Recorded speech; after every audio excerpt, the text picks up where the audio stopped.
Avowed is a game we've already covered on this channel with respect to what I consider to be pretty significant graphical downgrades. While I think the game looks fun from the gameplay reveal during the Xbox showcase, I did a video talking about the graphical downgrades, even sort of reacting to Matty Plays. He defended this and said that, well, it was a cinematic trailer originally. I still stand by my assessment that that original trailer sort of set the stage for both art style and what the game was going to look and feel like.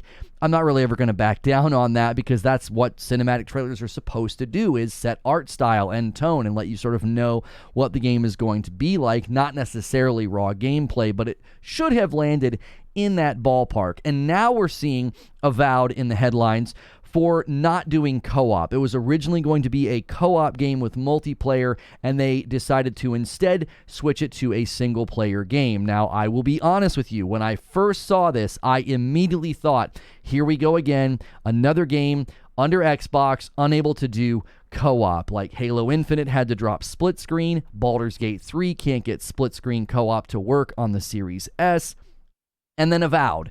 Drop in multiplayer, drop in co-op. Well, I want to look at what they actually said, because I actually think this was the right decision. This was a good decision. People are going to assume this is a negative video. They probably didn't make it this far, but I'm going to say that right on the outset, which is why I want to let them say, in their own words, Obsidian put together a documentary, and I want to kind of react to what they're saying, because this is very analogous to what happened with Redfall, when we learned about what happened with that game and what the developers were essentially forced to do by ZeniMax, and why that game ended up being in such bad shape because of how the developers felt about having to do a multiplayer game. So this is actually very similar to that. So I want to applaud and praise Obsidian's decision, but I want to let them speak for themselves. So I'm going to watch this clip. I might pause it and interact with it a little bit. Let's see what they have to say about why there's no multiplayer, there's no co-op in Avowed.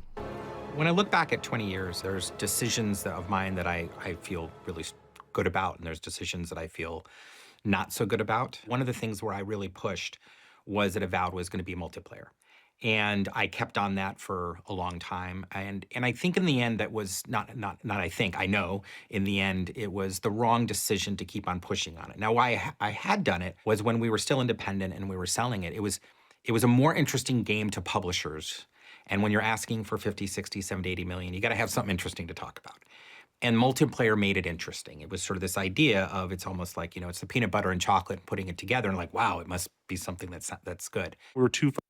So I want to stop there before this guy starts talking. So the thing to pick up on in this section, in this video, is number one, they're asking for around $80 million for the project, and he's basically letting you know publishers really like multiplayer, which obviously there's so many things that come with that, right? Ongoing content, maybe there's live service, maybe you're selling cosmetics, maybe you're selling anything with microtransactions. So when they were making Avowed and shopping it around independent, this would have been prior to their acquisition. So this would have predated, I believe they were acquired around 2018.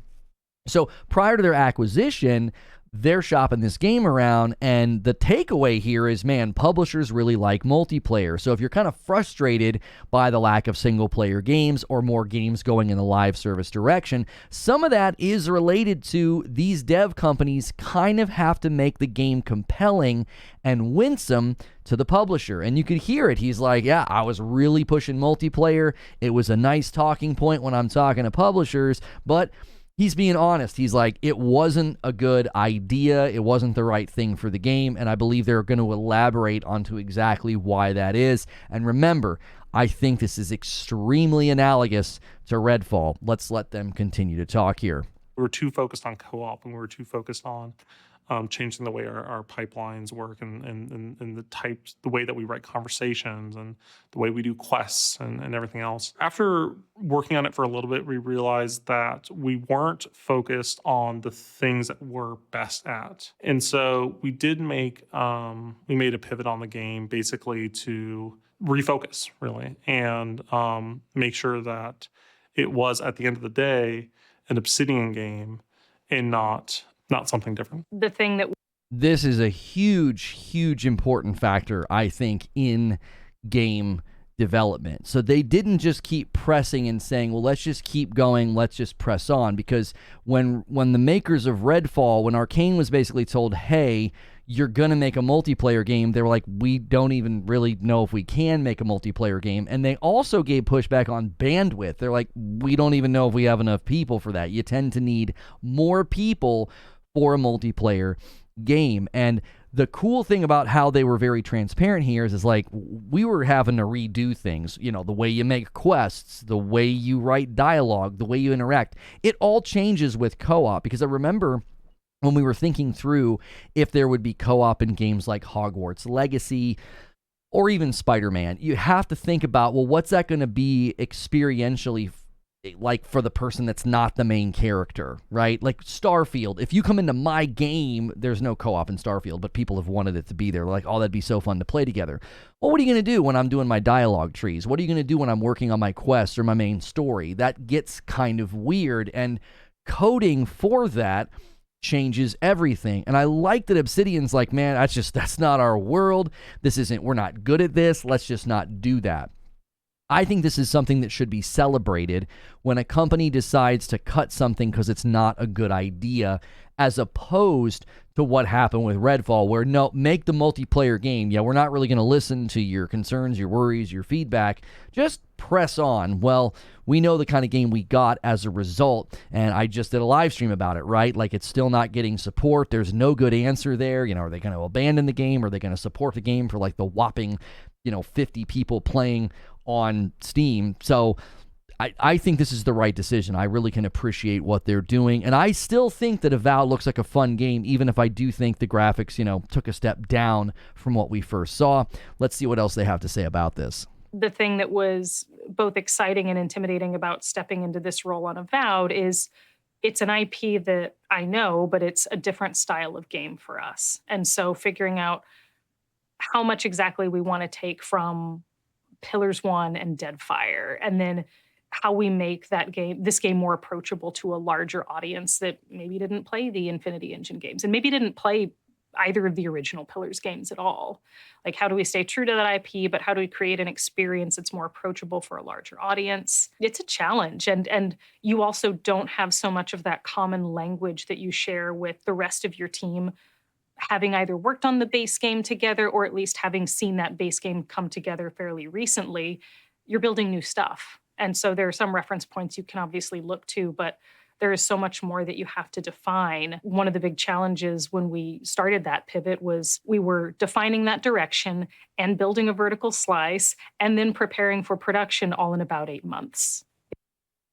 That's a little concerning. The fact that, they did all that in 8 months. That's maybe that's why some of what we saw in that trailer seemed a little rough around the edges.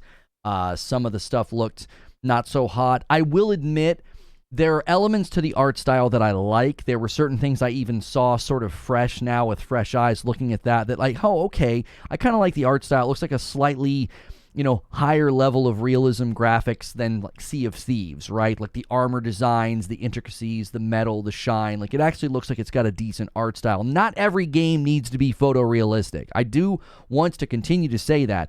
Just because I'm disappointed that this thing shifted in art style away from sort of like a more dark, foreboding, maybe Skyrim style game with more next-gen graphics, it definitely doesn't look like a next-gen game. This doesn't look like another game that I continue to say, I just don't think Xbox is focused on next-gen power anymore. It's not really in their marketing. Series X is not their priority.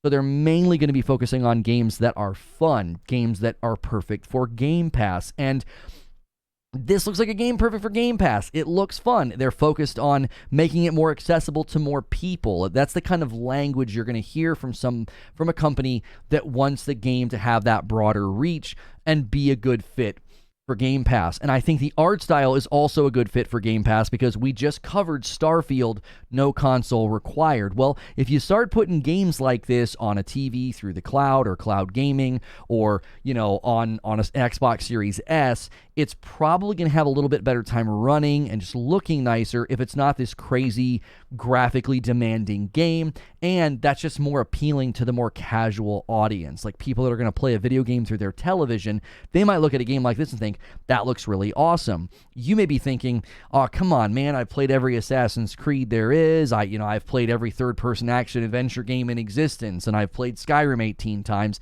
This game looks really lame. Well, again, this game might be for you. It seems like they're, again, trying to appeal to maybe a bit more of a broader audience as opposed to like the hardcore RPG. At least that's what the art style communicates to me. I could be wrong, but that's the way it looks to me. Let's continue to listen to what they have to say. It was very hectic. It's something different, and it's something that's very unique and something I think people will really love to play, but it's not going to fit kind of the exact mold of what I've seen the trend being was expected for Avowed. Part of the challenge is, building something that delights your fans, but knowing that you're not going to meet everybody's specific expectations. And if you tried to, you'd have the roast chicken and M&M pizza. Avowed is...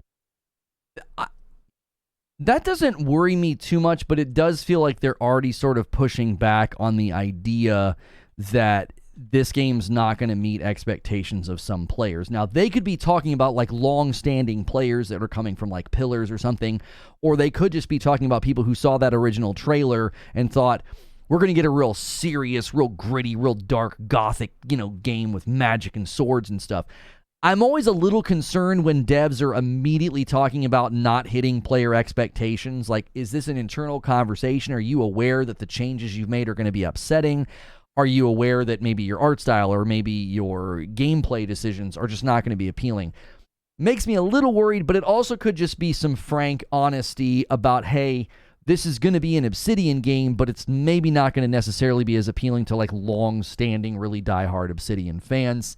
I like honesty, but that sounded a teeny bit worrying to be like, oh yeah, this isn't going to meet everybody's expectations. Like, whoa, the game's not even out yet. Like, what do you mean? How do you already know that? So let's continue watching. Avowed is our version of what a first-person fantasy game is. We focus on a lot of unique and bespoke content. We focus on deep systems. We focus on incredible storytelling that's focused on characters and societies and factions. I think Avowed is the natural extension of all the things that we care about as a studio and all the things that we're great about as a studio. I think there's going to be a lot of people who love this game. Okay, I like that. I feel better about the headlines I was reading because I saw those headlines and I was like, oh my gosh, like Xbox just can't get a win right now, right? Like you cut split screen from Halo. Baldur's Gate 3 is just blowing the doors off the year and it can't land on your system. And then I saw the headline about Avowed and I'm like, oh my gosh, not another title having to get rid of co-op. This was clearly a decision that Obsidian made on their own based on their own experiences and saying, we are not good at this. Let's stick to our core competencies. I wish that would have happened with Redfall. Redfall could have been a great game if they would have stuck to their core competencies and maybe just made a single-player game with a bunch of crazy abilities and classes and vampires. But instead, we got like a half-baked cake that is just now in a state that will probably never get any better. So Avowed, from where I sit, showing promise. The vision and what they're trying to do, you can tell that they're excited. You can tell they really have captured, like, okay, this is the game that we want to build, and we got rid of the stuff that was going to kind of interfere with that. Whether or not you like the art style or whether or not you think that this game looks good or not, that's obviously subjective to everybody. I like fun games as long as the content loop is excellent and performance is good. I do draw a dividing line between graphics and performance. I'm totally fine if a game looks like this if it runs really smooth and runs really well. I just recently did a review of Atlas Fallen. Atlas Fallen is not a next-gen graphical tour de force. Like, it's a pretty game, but it didn't have consistent performance. I would have been okay with that game lowering graphics a little bit if it would have ran better, right? If you're selling me on a next-gen game and the graphics are like ugly or whatever, obviously I'm going to be upset. But I'm okay with games landing on next-gen consoles that shoot for next-gen performance. They don't all need to be these crazy photorealistic games. So we're going to keep keeping our eye on Avowed and checking it out. These uploads typically roll over into a debrief with my members. If you want to become a paying member on this channel, click the join button below or watch as much as you can. We have lots of people gifting members. So make sure you hit subscribe and the bell button, and I'll see you in the next video.